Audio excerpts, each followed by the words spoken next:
যে দাবি, আসলে আমরা এখানে যে বিষয়টা নিয়ে এসেছি সেটা হচ্ছে আমরা চাই যে আমাদের যে ধর্মীয় অধিকার, সেই অধিকার রক্ষা করে, আমাদের প্রাইভেসি রক্ষা করে এবং আমাদের ব্যক্তির স্বাধীনতার উপর হস্তক্ষেপ না করে যেন আমাদেরকে এনআইডিতে যেন মুখচ্ছবির পরিবর্তে ফিঙ্গারপ্রিন্টের ব্যবস্থা করা হয়। শুধুমাত্র এনআইডি না, যত জায়গায় বাংলাদেশের যত জায়গায় আমাদের পরিচয় শনাক্ত করা হবে সব জায়গায় যেন এনআইডির ফিঙ্গারপ্রিন্টের মাধ্যমেই আমাদেরকে শনাক্তকরণ করা হয়, কারণ এটাই সবচেয়ে নির্ভরযোগ্য মাধ্যম। মুখচ্ছবির ক্ষেত্রে কিন্তু বয়সের সাথে সাথে সেটা পরিবর্তন হয়, কিন্তু ফিঙ্গারপ্রিন্ট কিন্তু পরিবর্তন হয় না, আর এটা নির্ভরযোগ্য একটা মাধ্যম।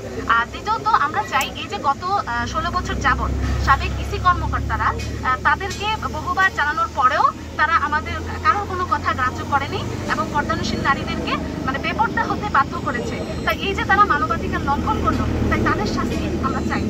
আর তৃতীয়ত হচ্ছে ফিঙ্গারপ্রিন্ট নেওয়ার ক্ষেত্রে অবশ্যই যেন নারী সহকারীকে বাধ্যতামূলক করা হয়। আমরা নারী সহকারীর মাধ্যমে আমাদের ফিঙ্গারপ্রিন্ট দিতে চাই। আমরা এই সম্মানিত মানববন্ধন সম্মেলনে উপস্থিত হওয়ার একমাত্র আমাদের কারণে হচ্ছে এত কষ্ট করে আজ আমরা বিবাড়িয়া ডিস্ট্রিক্টের সমস্ত পর্দানশীল নারীদের পক্ষ থেকে, মা বোনদের পক্ষ থেকে আজ আমরা বাধ্য হয়েছি আজ এত কষ্ট স্বীকার করেও আজ এখানে দাঁড়ানোর জন্য।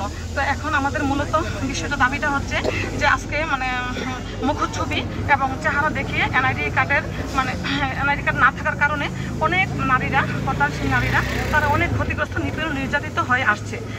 দেখা গেছে যে ইতিমধ্যে অনেকেই মানে আবদার জানাইতেছে যে জন্ম নিবন্ধনদের কিছুই করা যাচ্ছে না, সর্বক্ষেত্রেই এনআইডি কার্ডের দরকার।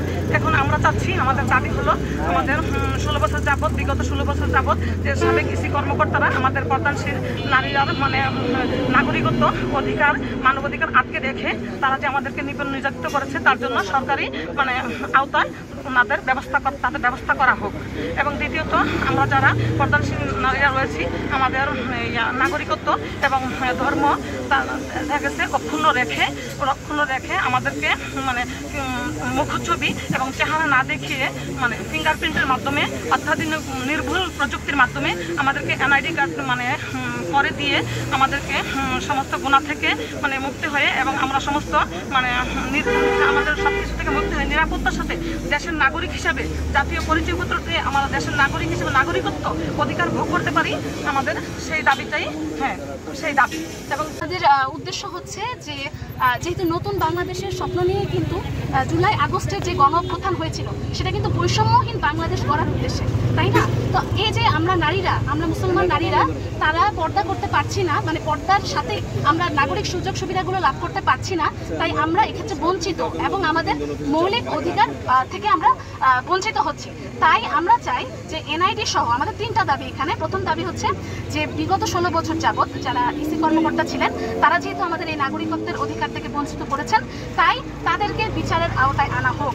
দ্বিতীয়ত হচ্ছে যে এনআইডির কারণে, এনআইডি না থাকার কারণে আমরা আমাদের বিভিন্ন বিষয়ে আমরা সমস্যা ফেস করছি। তো বৈষম্যহীন বাংলাদেশ গড়তে গেলে যারা পর্দা করে তাদেরকেও তো স্বাধীনতা দিতে হবে, যেন তারা পর্দার সাথে সমস্ত কিছু করতে পারে। তাই আমরা চাই এনআইডি সহ যত ক্ষেত্র আছে আমাদের পরিচয় শনাক্তকরণ করার জন্য, শিক্ষা প্রতিষ্ঠান কিংবা যে কোনো প্রতিষ্ঠান হোক না কেন, সেখানে যেন আমাদের ফিঙ্গারপ্রিন্টের মাধ্যমেই আমাদের পরিচয়টা শনাক্ত করা হয়।